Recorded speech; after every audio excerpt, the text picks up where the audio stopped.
I want everyone to listen carefully to this, because you have been hearing so much prophecies, but the prophecy is about to come into a testimony. I don't care how many prophecies you have heard, but one thing I'm sure of this morning, that the prophecy shall be evident in Jesus' name. In the book of 1 Samuel, that's not my teaching, I just want to mention that quickly. In the book of 1 Samuel, if you are there, shout hallelujah. Hallelujah. Chapter 1, verse 26.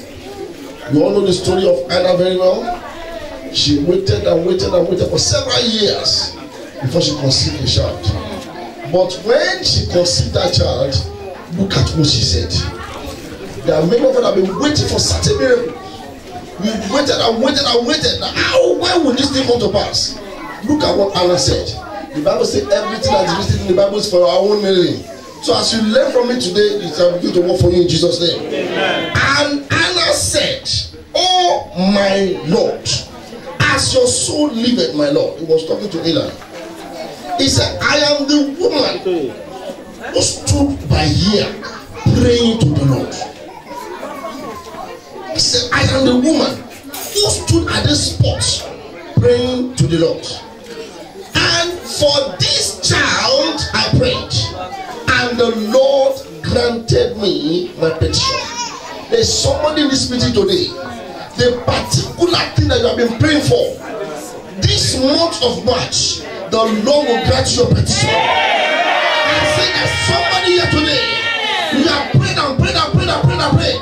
I said, "God, when will my prayer turn to an evidence?" Today I'm praying for you. He said, "I have prayed for this child." In fact, the mind of God has forgotten me. The man of God, who is this woman? He said, "Look at this woman. I am the woman." She introduced herself. When the testimony came, she introduced herself to the priest. "I am the woman who prayed and prayed in this place called Shiloh." And what happened? The Lord granted my prayers. Lift up your hand and declare this one loud and pray. I pray for somebody here today. Every petition you have placed before God this year, before the end of this month, I decree by the decree of heaven that said before the end of this month, just like my sister said today, she said she received the prophecy and the long-term paper was released.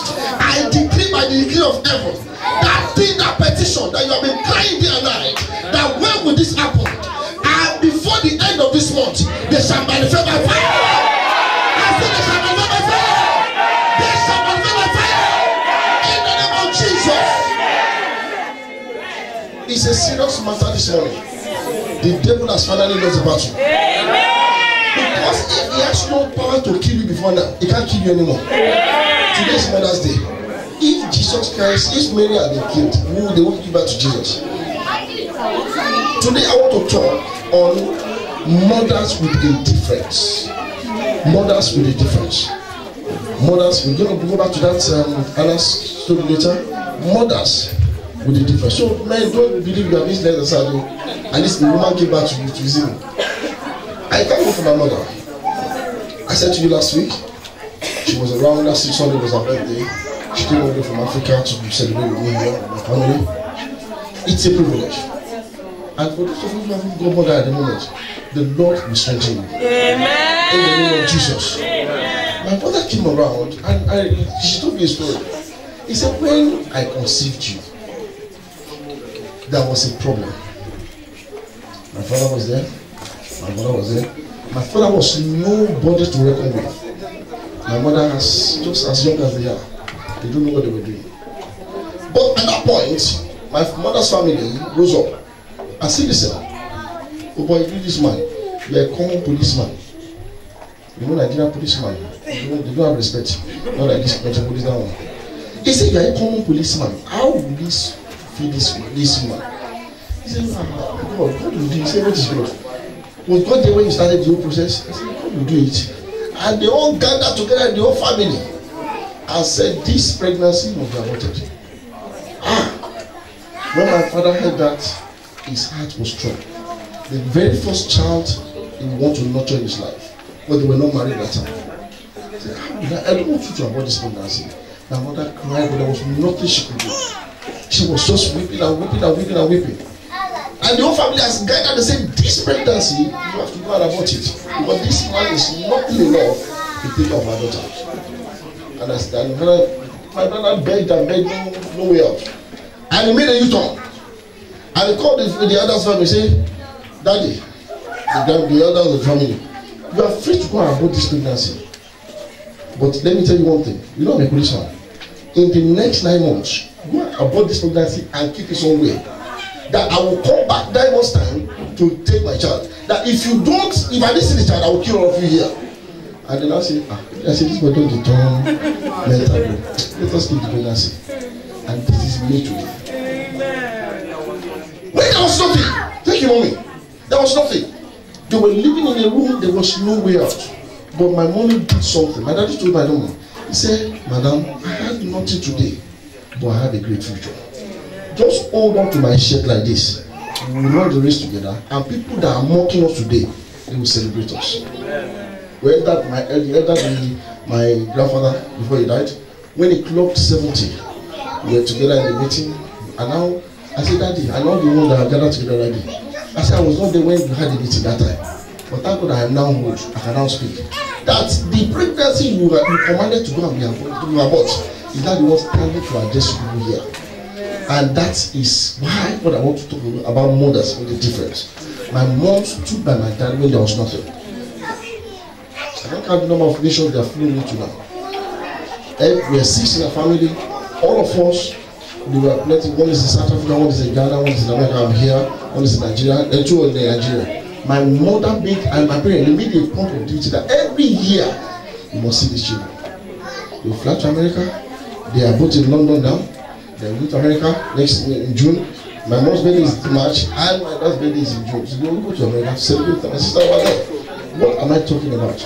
This woman labored for this man, and they are now enjoying together. I'm praying for somebody here.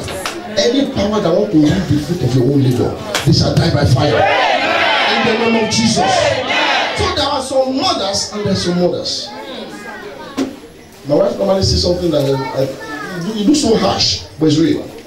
He said, not every mother will eat the fruit of their labor in their children. I said, why did you have to say that kind of thing? He said, there are some mothers that care less about the growth of their children. So people don't care. If my dad should come from Africa, Shagun coming back now, I know I'm in trouble. As old as I am. As old as I am. Holy Spirit, just help me. I don't know what's wrong with this man again. If I call no, my son, no. Do this. Yes, sir. Why? That was how we've been brought up. But some mothers now have left the background. What they don't do, they want their children to be doing it. I teach in school, so I know what I see. I counsel so many people, and I invite. In fact, this last Thursday, I invited the prayer to the school. The woman was weeping and crying.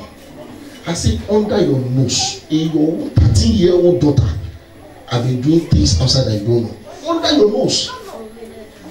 When the girl, of course, I spoke to the girl, I said, listen, I can't handle this again. I have to invite your mother in. When the mother came in, because I need to stop. The Nigerian lady. I said, Madam, please sit down.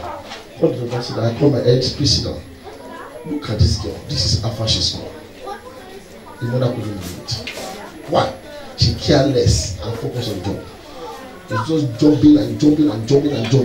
So like I said, there's different kinds of mothers, especially in this UK. But we need to be sensitive to everything that happens in our child. The Lord will bless you today in Jesus' name. Yeah. And in Jewish adage says, a child without a mother is just like a door without a key. A child that without a mother is like a door without a key. So why do we nurture our children from youth? We want them to grow old and follow after us. But so many people, you see them, when at times we have mufti day in school, they say they should come tomorrow. I look at some girls, Nigeria, I say, hi, is your mom? Yes, she's alright, she went to work this morning. I said that, yeah, it's fine. Dress like this out of your house. Don't they see it? Yeah, my mom doesn't really care. That's what I'm saying. What you can't wear outside, yeah, I like the children to wear it. There's some mothers with different, and there's some mothers. There are different kinds of mothers. So I'm going to show some things in the Bible how a mother, a real one, should operate. When they say mother with a difference, a mother that is unique. I know a man years ago, he said my mother was an illiterate, but she would sell something to send her to school. Now tell me, how would this child grow old and forget such a mother? It's not possible. So we need to understand that investment that you invest in your child today is for your future. It's for your future. You need to invest so much on them. My dad would tell me when we were young, he said, if you think education is too expensive, try ignorance. He said, if you try ignorance, you find out that you are not even educated at all. In Nigeria, you could have been impregnated about 10 girls and they bring pregnancy to you. Is that not more expensive? It is more expensive. But when you nurture them in the way of the Lord, they will be focused. They know what they are doing. So we need to understand. A question that would ask us in the workers' meeting that how many families sit together and pray with their children? How many families? Oh, they are still small. 8 years old, they are still small. 9, they are still small. 10, they are still small. 11, they are still small. I will tell you something that will shock you okay this morning. Do you know the statistics of people that have teenage pregnancy that they give back to their children in UK as of today? Let me tell you, I wrote it down. 7,158 within 2005 and 2013 that had teenage pregnancies. I look at it and say, as if that was not enough. Look at the stabbing they were doing around the city these days. As at 2005 and 2013, 148 people have been killed. Teenagers within the age of 11 and 19. I don't look at it. That's in London alone, not Birmingham, not just in London. 148. Why are you? And when I go to the website when I prepare this message, if you click on one of their pictures, like they will tell you the scenario happen. They were fighting about girls, boys and girls, boys and girls. Why do this is happening in our generation?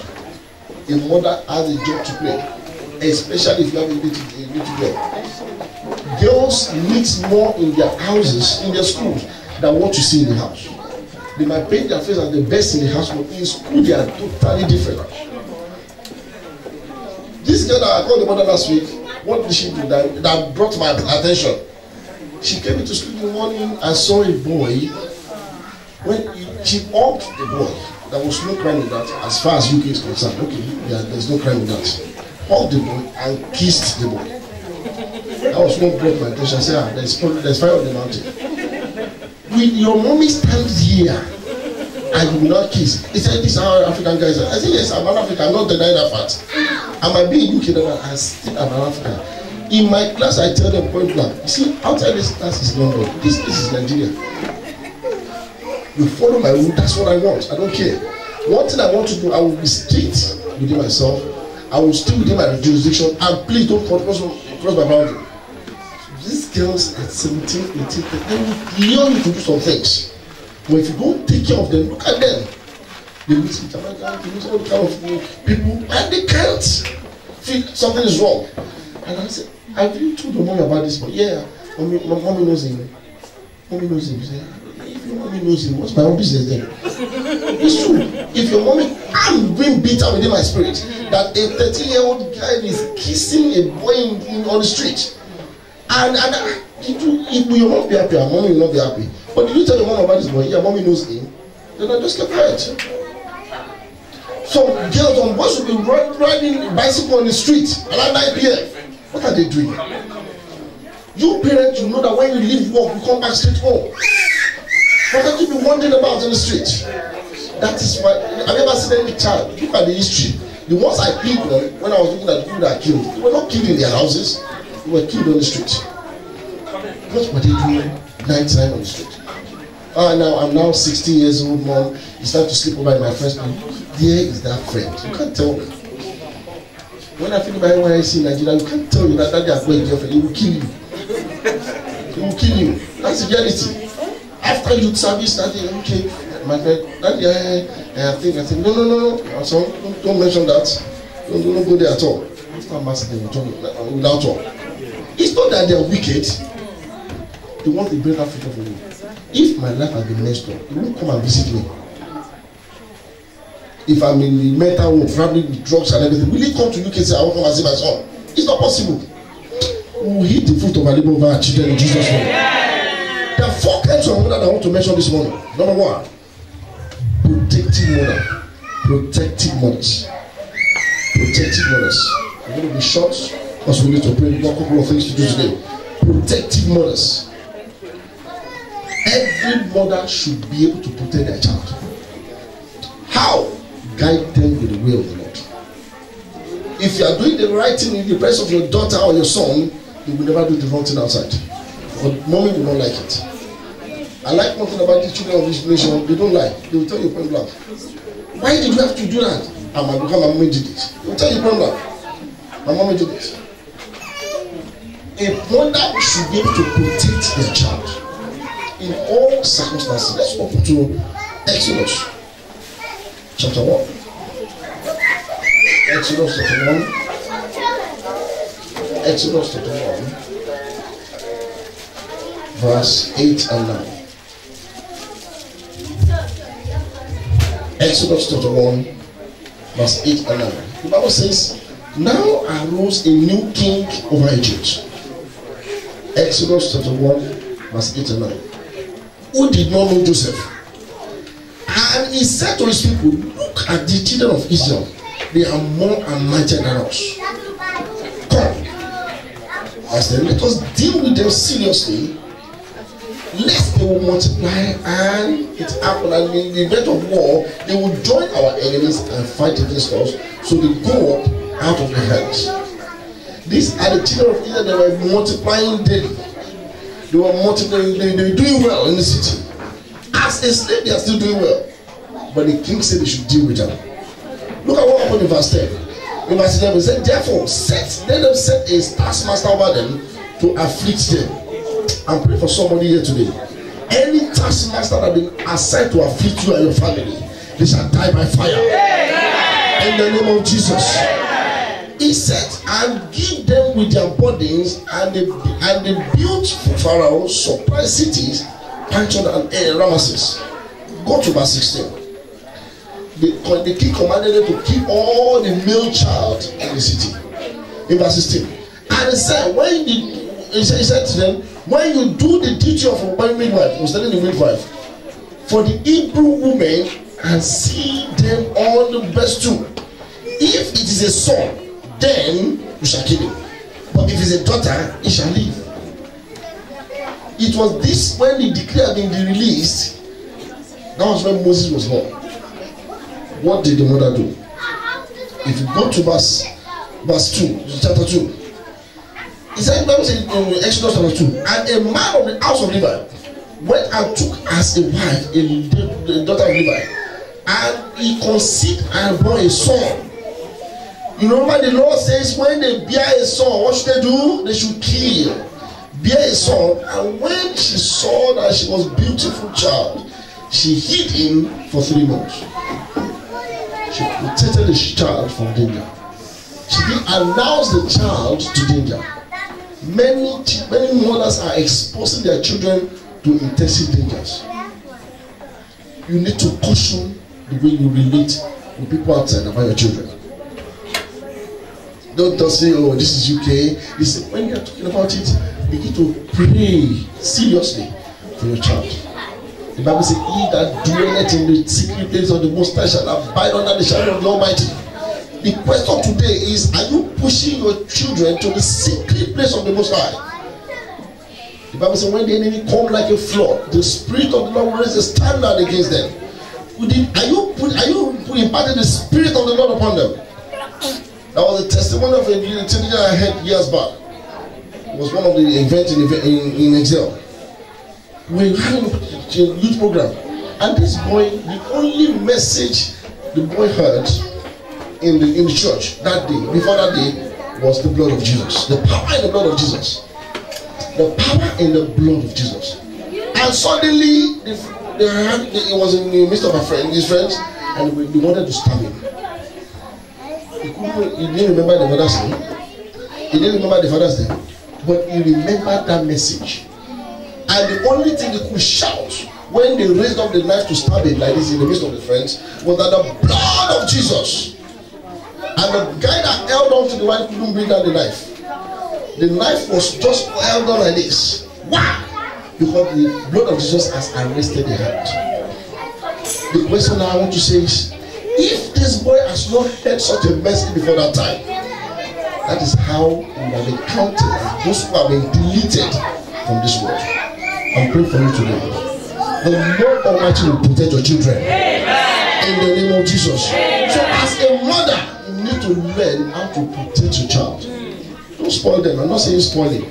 There's a difference between protecting and spoiling. When you see that they are going towards it, tell them, "No, this is wrong." They say they don't beat him. Okay, that's true. But have you ever seen people in the parliament misbehaving? They don't misbehave. They respect their other ones, but they want the people in the city to be suffering for it. And look at the people that are being killed. Why not them? Why is he in this area? That's the one you need to start thinking about. Don't nurture them in the way of God, no matter how small they look like. I'll tell my children, listen, boys, it's not good to lie. I say, okay, why is it not good to lie? He said, this is heaven, this is hellfire. And I made a poster. I showed it to them. These people are crying. These people are enjoying. Where do you wish to go? I said, I wish to go there. Therefore, if you lie, this is the way out. As young as they are. But many parents will say, they are still small. They understand. If you don't put the word of God in them now, something else will put it inside them. If something else should enter their mind, that will be it. So you need to start nurturing them in the ways of the Lord. Protecting them. That is the kind of example of a mother that protected the child from the danger. Remember, it was Moses that God now used eventually to deliver children of Israel. If he has been killed, he will be able to fulfill the assignment. Any power that want to disgrace or kill our children before their time, the ground will open up and swallow them. Imagine 148 children being murdered in London within that space of a year. One day, there is sound of sorrow in their family. There's cry. Each day they remember that day. It's a bad day. Any power that wants you to bury your children, they shall die by fire. In the name of Jesus. The second kind of mother is called the supportive mothers. Supportive mothers. You train them, you nurture them, you bring them to Christ. A man of God said he sat the children down and led them to Christ. I said, I want to say at a young age, I led them to Christ. If you don't want them to be a strong fish before you bend them when they are still soft. Let them know what is right and what is wrong. At year one, they know. My son was telling my wife this morning when we were dressing up. He said, Mom, why do we have to go to church every day? Every time? That my child will complain that we should go to park. I said, go for beach. How will you go to park on Sunday morning? Are you okay? Go to church. They know it. It's my routine. I don't take them anywhere. In my house, I don't have games. Sorry to use that language. That thing pollutes the hearts of the children. It arrests their mind. I've said this by the Spirit of God. I don't have games in my house. Not I'm being wicked. All the train with games. I'm somebody today. So if for them to be somebody in the future, those things, they arrest their mind. You see children going on mobile phone. They are used to it. You see you don't tell me that 13, 14, 15 in class, sleeping in classroom in the morning. Why? You went to bed late, chatting with somebody in America, on Facebook or anywhere. Those are the things that arrest the life of children. There's no how you can concentrate in the class when you are going to spend most of your time chatting on the phone in the midnight. But the parents will be snoring in their house. In their bed, they'll be snoring. And then when they wake the child up, you go to school. But you don't know what happens after school. Whether you learn or you don't, they don't support them at all. Phones are killers in this nation. I know it. The phone I don't have, you see from the children, they are not working. But how come you get this kind of phone? I said my mom got it for me. What would I do? I will keep quiet. Because the mother got it. But that happened with the phone. They use the texting voice. They show all kinds of things that you mother doesn't know about. Under their video, baby, but these are the reality of what's going on. I see them every day at school. There was a time they printed some one girl's messages out. When the mother saw, she busted to tears, thinking that my daughter is still a virgin. What is virgin? very young virgin. When she saw the messages, she was crying. Why? She used her money that she's been working for to go and buy a phone and give it to her daughter. Now you are now 13 years old. Why can't you command the girl? We leave school 3:30 in the afternoon. By 4 o'clock, I want to see you in my house. I'm calling the land phone. Call the land phone to confirm that the child is there if you are not him. But many parents say, no, it's the luxury of life. I just thank God for my own. I've got 4 children, 3plets and one of them. I thank God for them because by the time you want to buy one game, £159 times 4, it's not possible. I'm telling you that. It's the reality, I'm telling you. Okay, how much is this game? They're not doing sales. £159. 159 times 4, that's about 600 plus. I said, children, receive blessing in Jesus' name. It's not possible, I can't buy it. But I know that some parents can go out of their way to do it. It is not bad if you can caution it. But I'm telling you the reality of life, this thing destroys life. It destroys their future. UK hasn't got a future. I'm sorry to say this thing. The people that are ruling this nation, they are the old ones. And we are still benefiting from the old ones. Now, if they go like this, they will see down on this UK. Why? The games, the iPad, this, that. The girl, God help me. I wish I found this girl. I met this girl in my school, year 11. She doesn't know 11 times 10 in the year 11. And I said to her, okay, I called the mother. I said, mother, which church do you go? She said, Baptist church. I said, it's good. I'm not condemning it. But this girl needs deliverance. Now, if you don't know 4 times 3, and in year 11, after 11 years in school, you don't know 4 times 3, then there's a problem. I'm saying this thing to the glory of God. When I called the mother to speak some reality to the mother's head, she thought twice. I said, madam, it's too late. You can still pray, something can still happen, but she doesn't listen to me. Okay, then off we go. I called the girl, she's do her final exam in June. I called her in January. I said, hi, Toby, you're right. How was your break? She said, yeah, it's very, very good, sir. I said, what happened? Any good news? Yes. My dad told me I had iPad. I didn't look at it. iPad. How much is it? She doesn't understand. A teacher working day and night doesn't have an iPad. No, you've got iPad. What do you do with the iPad? Child, my friend, that's all. And I like being arrested, dating games and everything. But the mother has got to from one jobbing on to the other. It's true to work. But these things, we are not building our future. Let me be realistic, we are not building the future. There's something wrong somewhere. If you don't take care of them now, believing that they are still small, you are destroying their life. I'm telling you, I just thank God for giving me 4. No, there's no how I can buy again. It's not possible. I can buy it. 150 times 4. How would I get it? After paying house rent and everything. God will deliver us in Jesus' name. The 4th kind of mother is a loyal mother. A loyal mother. A loyal mother. This is the kind of mother that even if your child is on the way of the Lord, and one way or the other they do a one mistake or the other, please draw them closer to you. Don't discard them. Don't send them away. When Jesus Christ, when they were killing, when they killed Jesus Christ, and Mary still went to the tomb. Well, it's your destiny that you have to die. But don't worry.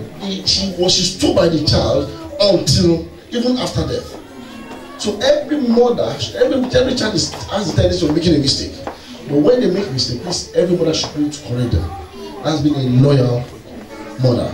And the final one is instructive mothers. That's some mother, they will seek opinion of their children. It's good. But let me tell you, there's no how they, no matter how brilliant they are, they can't be as wise as a mother. It's not possible. So you need to know that even this what they want to do, it is wrong. I'll tell you it is wrong. But don't do it. But don't start telling them when they're already 13. Do you know your London bosses, they pay it by 11 come and receive free condoms. They tell them come and receive free condoms by 11-year-old. Can you imagine something's wrong somewhere? You tell them, and you see them queuing at the family planning center, folding their shoulder like this.